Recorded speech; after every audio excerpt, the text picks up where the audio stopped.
Hi guys, nandito muna tayo guys. May kakausapin tayo guys na mag-harvest dito guys. Yung Ronaldo kanina. Balikan natin guys kung ano ba talagang ano sa buhay pa. Kausapin natin siya. Ito guys yung kanyang pamumuhay. Ayan na guys. Ronaldo.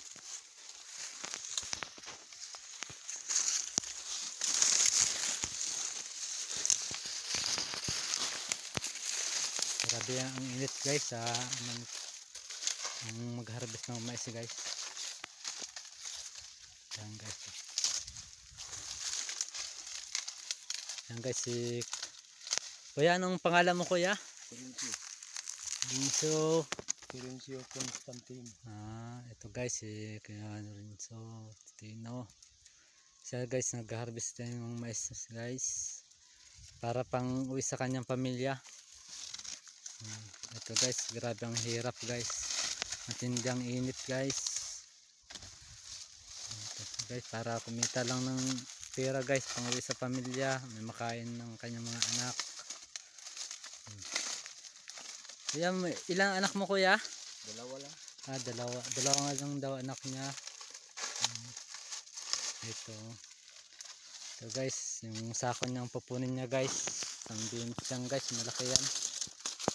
Magkano ang ano mo sa isang sako kuya?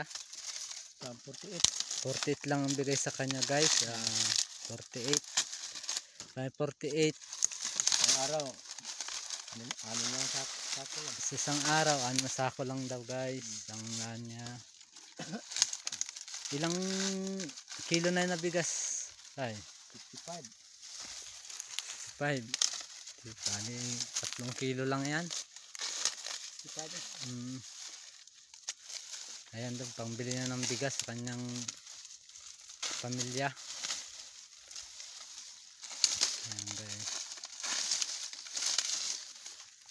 Kuya, may tanong po ako sa inyo. Ano po bang masasabi nyo sa palakaran ngayon ni Marcos?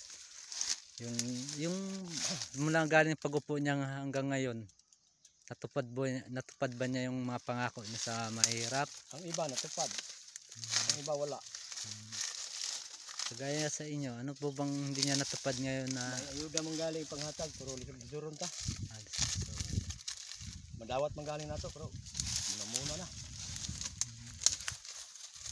Agitag pas mo.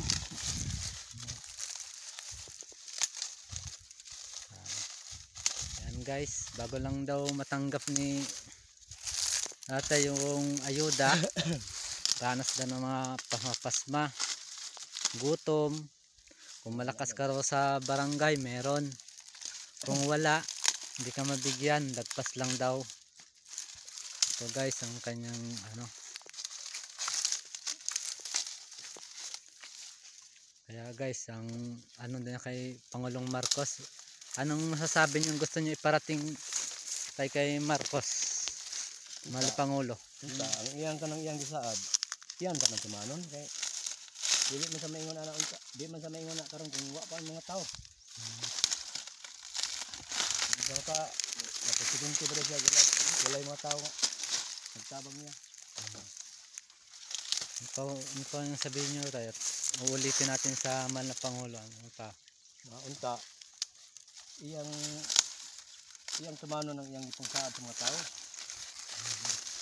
Kagaya sa presyo ng mais tayo, ano masasabi mo? Presyo sa mais, barato. Karon ibaba man pula ang harvest kay barato ng mais.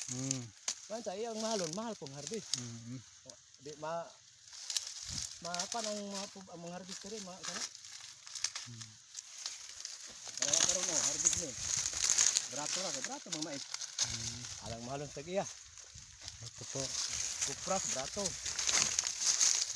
Kung sakali pong makarating sa mahal na Pangulo natin to, ano pong tulong ng gusto nyong iparating sa kanya para sa lahat ng tao rito nag-harvest, sa mga naghirap dito? Anong gusto nyo iparating sa mga nanungkulan dito? Yung gusto nyo iparating sa kanila na yung nahihirapan ng mga andito. Ano pong masasabi nyo? Wala, ganyan akong ka-istorya sa iya. May huna-huna siya. Gaya si tatay ngayon, may mga bilihan pang gamit sa school. Ito pa, di pa ata nakapag-enroll yung anak niya. Kailangan niya kumita ng pera para lang may ano sa kanyang pamilya, pambili ng gamit para makapag-aral. Mahal na Pangulo,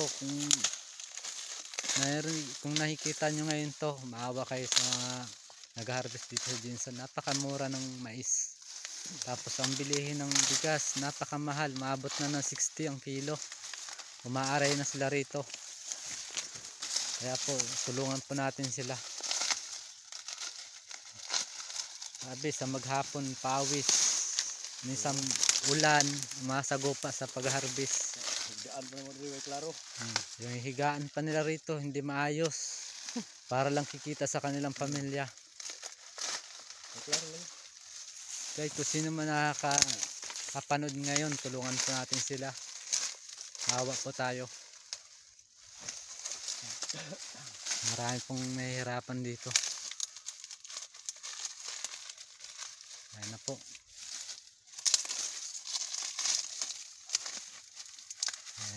Ayan lang guys ang masasabi natin sa mahal na Pangulo. Ang mga panawagan ng hinaing ng mga tao rito sa kanya.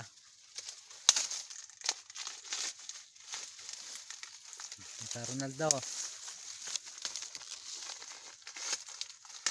Ayan pa, para lang mapuno niya yung kanyang sako.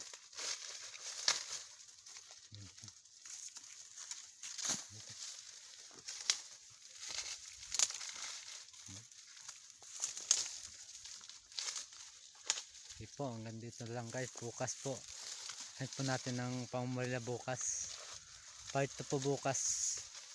Mayroon pa po tayong interview na iba bukod kay Tatay Ronaldo. Okay po. See you guys bukas ulit.